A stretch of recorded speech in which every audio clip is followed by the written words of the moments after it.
Good morning, everybody. I'm sitting at the school right now and I cannot get out. It's packed, so I want to do a little short video and talk about how my emotions are feeling today. It's my daughter's 16th birthday and I'm out of breath because I just had to walk into school. But anyways, my emotions are just everywhere today. Like, I don't know how I feel. I can't believe my baby, the baby 16 years ago that, made me a mother. I just can't believe she's 16 years old. She's growing up so much. She's just a woman now. She don't look like she did when she was a child. She's grown up. She looks different. She's still exactly the same though, and she's my baby. And in active addiction, I missed a lot of her life. I was always there. I never missed a dance competition. I never missed, taking her to school, picking her up from school. I never missed, doing even practices, dance practices. I was there. But shortly after they were over, I was going my way to get high. And, I should have been there more. And I missed a lot of her life, just because I would get her from school, take her home, drop her off. I wouldn't even stay for dinner. My parents would keep her for me. And, I can never make up for that missed time. But, I try today to show her that I will do anything, to make that up to her. But nothing, I know nothing will take that pain and that hurt away that I've already caused her.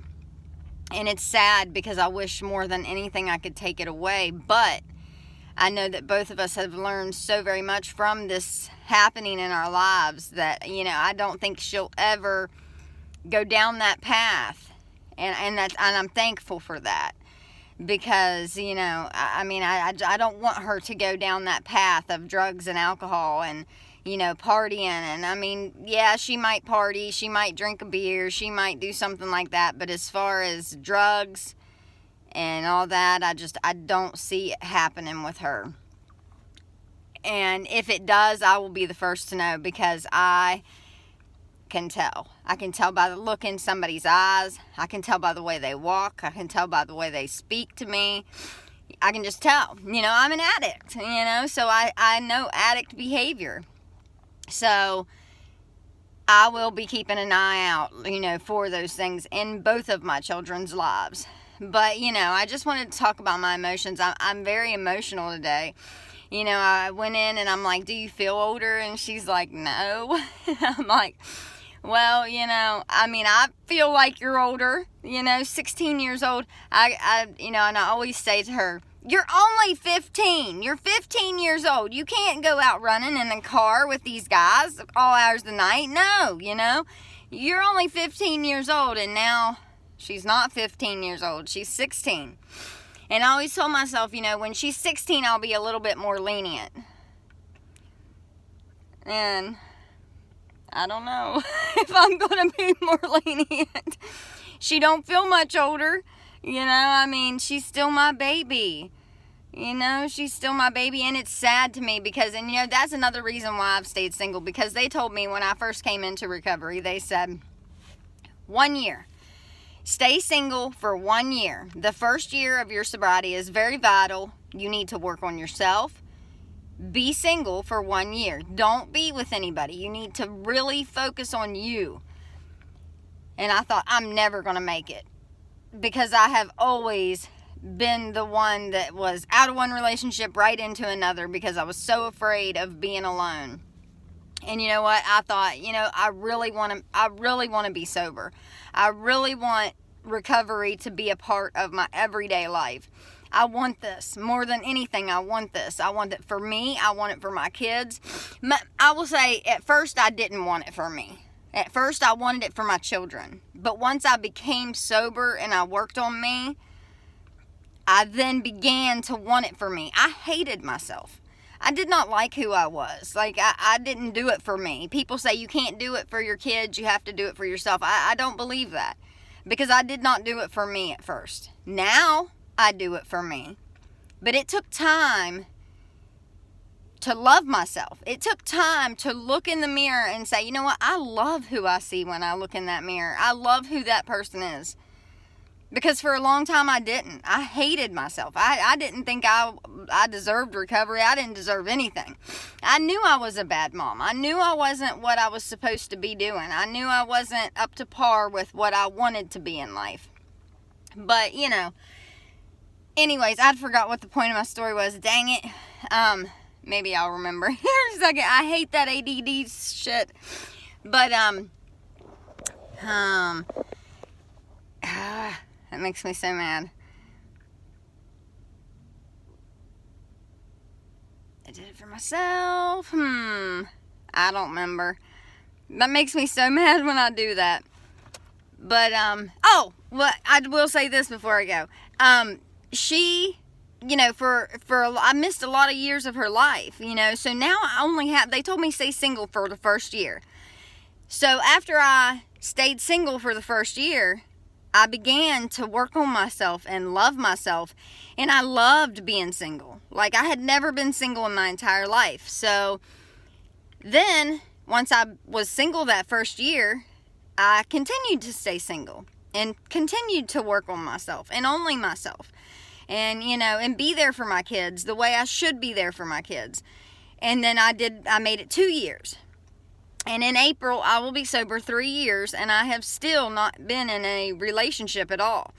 You know, so for the first 3 years, I have been completely single, and I plan to stay single because I have missed so much of my daughter's life, you know, and mostly my daughter. My son is still little. He's only 4 years old. He will never know me as an addict, you know.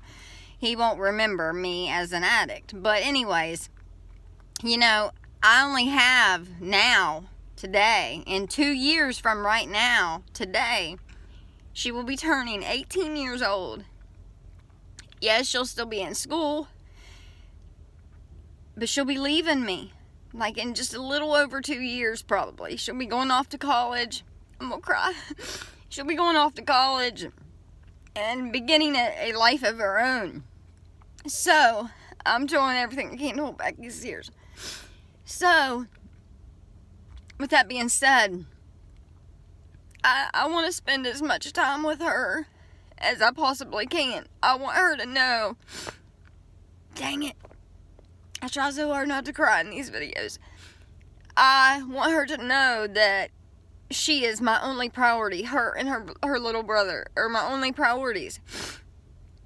I want to just spend time with them and be there for them, and that's it. You know, I want them to know that I don't want to have to share time that I could be spending with them with a male.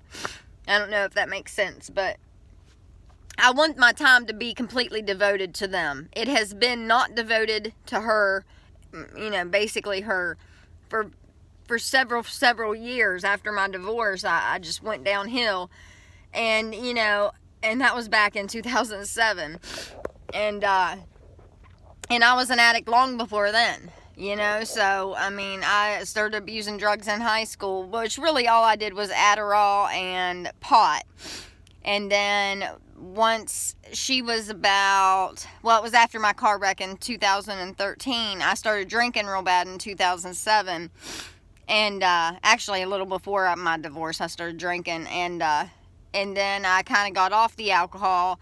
Well, I still drank here and there, but not as bad as I did after my divorce. But, and then, you know, later on in life, I started, you know, I got in a car accident. I've always been prescribed pain medication for my torn rotator cuff. But I always sold them. I never did pain pills. I just sold them. And then, you know, once I was in the car accident, they upped my pain medication to oxycodone 30s. And I started abusing them, smoking them, shooting them up. And then when I would run out of my prescription, I wouldn't have none, and it was cheaper to just buy meth, or, you know, I've even bought heroin, I've bought, you know, Subutex, whatever I could find to, you know, kind of, so I wouldn't be sick, you know, off the opiate withdrawal. But anyways, you know, she has dealt with a lot in her life of not having me there, so I just want to be here for her. So I'm going to cut this video at the 10 minutes because I try not to go too long, and I'm going to try to get out of here. And I think that was the last car because it's 7:58 and the kids should be in school by now. So God bless you all. I hope you all have a blessed day. And just remember, today's my baby's 16th birthday. Oh, it's emotional. It's emotional.